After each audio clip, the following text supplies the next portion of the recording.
Hi everyone, this is Dave from Geekanoids and this is my review of the Kodak Pulse digital frame. This is a 10-inch photo frame.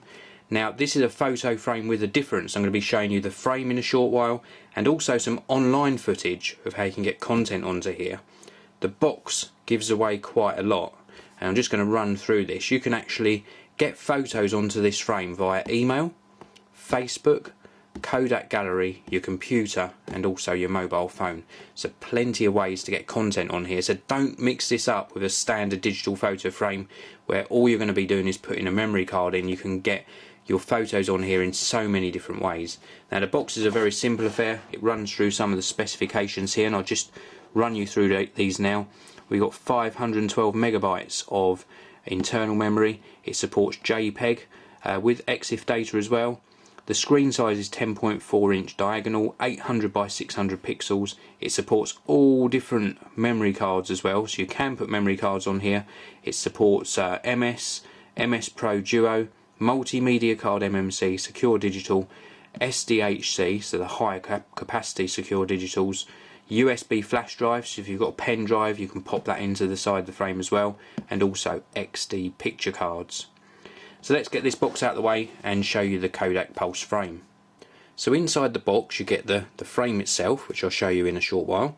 You also get a power adapter, so multi-voltage power adapter, and I've popped a 3-pin UK adapter onto it, so I plug into a UK power socket. This then goes into the back of the frame. Let's give you a look around the frame before I turn it on. This is obviously the front. You've got 10.4 inch diagonal size on the frame, a glossy sort of bezel to it with a sort of high gloss perspex finish. Now it does show dust quite a bit, the frame, but it's not too bad.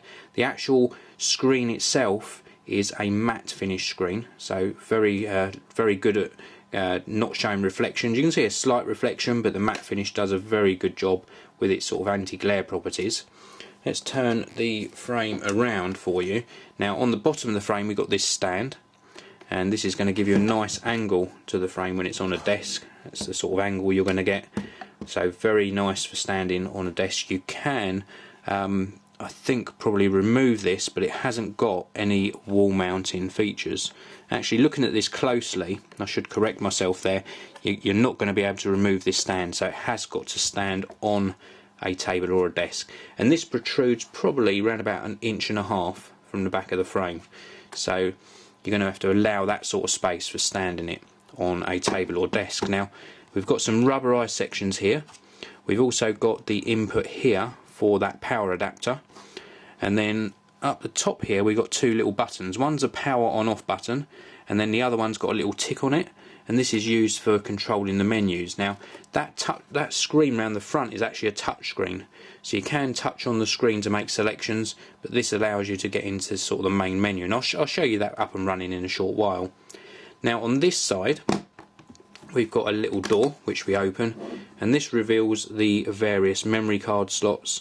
We've got different slots here for different types of memory cards, and we've also got a USB socket there, so you can put a USB flash drive in there.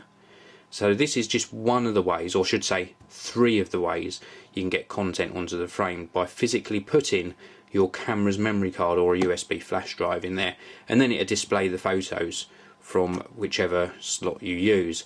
But there are so many other ways to get content onto the frame, and I'm going to show you that right away.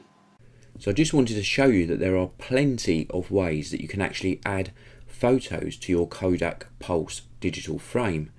Now I've logged into my Kodak Pulse account that's associated with the frame, and you can see here the main screen gives me 3 tabs at the top here.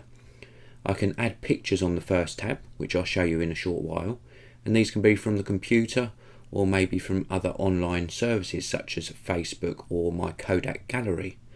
I can also set up a unique email address to which I can email photos, and then it's a simple matter of perhaps I've got a photo on my iPhone or another smartphone, and I can email it to this address and that will send it to the frame. This is fantastic for if I'm on holiday or on a business trip. I want to get photos onto the frame for the rest of the family to see, and I can use this email address that I set up here to get photos onto the frame. I can also invite guests in as well, so I can send an invitation in to members of my family and other friends, and they can actually add pictures to my frame. So some absolutely fantastic ways of getting pictures on there. Now I'm going to show you here if I add pictures from my computer, and I've got a full sort of navigational control here where I can select which pictures I want to add. And if I scroll down this list, I can perhaps go to my pen pick a day photos, and I could perhaps select all of these. So this has put a tick in all of the boxes, and then I can click on add to frame, and this will begin the upload and upload every single picture, and within a few minutes they will be actually displayed on the Kodak Pulse frame. If I select the current pictures tab, this shows me the pictures that are currently on the frame. I can rotate them, I can select them all, deselect them all, delete pictures from here as well. This also shows me where the pictures are coming from, so the sources of the pictures, and I can also create playlists.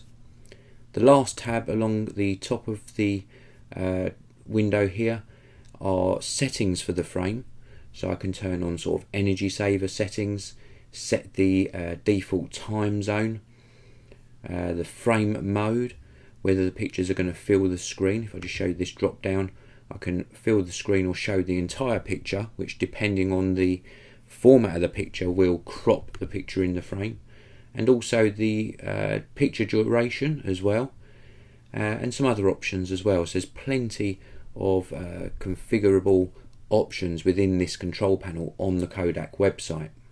So I hope you found that on-screen presentation useful. That showed you the ways that you can get content onto the frame. So just to recap, you can use email, you can use Facebook, you can use your mobile phone, you can use your computer to actually get content on and off the device. You can use those card slots, or what you're seeing now is that Kodak Pulse gallery that I uploaded photos to in the previous section, and they're displaying really nicely on the frame. Now at any time whilst they're displaying, you can tap on the screen because it's a touch screen. You can scroll through your photos using the left and right arrows on the frame. You can set things playing again, so it just goes back to the slideshow mode. Let's tap again. We can even get up a grid of photos, and this shows you all of the little thumbnails of your photos, really nicely presented actually, how it sort of randomises what it's showing you, and then you can tap on one and it will show you the photo that you tap on. Let's just tap on that screen again on the info button, and this shows you the owner of the photo, it's me, the title of the photo, the date of the photo, and it's number 5 out of 11. We can also delete the photo as well. We can rotate it. Let's just get that information back. We can rotate it here. We can actually set up some transition times and the type of fade as well. It's using a smart mode at the moment, and it's set to 10 seconds to fade between the photos. Let's just tap away on that. Well, actually you've got to confirm your choice. Now let's go back. We can tap the info off, and that gets rid of that overlay down the bottom, and then you can tap sort of top right here, and this gives you some sort of account information as to what content you're displaying on the frame. Now at any time there's also this button around the back that I showed you in the first section of the video. If I click that button, and this gives you information about the frame. So we've got the fact that it's 1% full, which wireless network I'm actually connected to, and the Kodak Pulse server has been discovered and the frame's been authorized, so that's why it's displaying the photos from my Kodak Pulse account. We can also get help. We can get a help menu up, or we can obviously exit out of this menu, and it goes back to displaying the slideshow. This is a fantastic frame. Now, I mentioned in my first section of this video, don't mistake this with just those standard frames that are a lot cheaper, because those standard frames, all you can do is put memory cards in them, so you're only going to be able to display a limited amount of pictures, and you've got no other way of getting photos onto the frame. With the Kodak Pulse, you're paying a little bit extra for the device, but you can get the photos on in so many different ways. Imagine leaving one of these frames with perhaps your parents or your wife or girlfriend, and then you've gone off on perhaps a business trip or on holiday somewhere, and you want to send photos to the frame, and they can see photos of your journey in a remote location on the frame in their house. How cool is that? This is the Kodak Pulse frame. It's one of the best digital frames I've used. £115 in the UK, $169 in the US. The actual picture quality is good. The whole thing about how it works is good as well. I just love how you can get content on here. Really enjoying using this one. This is the Kodak Pulse. Highly recommended. Thank you very much for watching. Please do come back soon and check out more video reviews on the Geekanoids channel. This video review is sponsored by EasyDraw, making drawing fun on Mac OS X.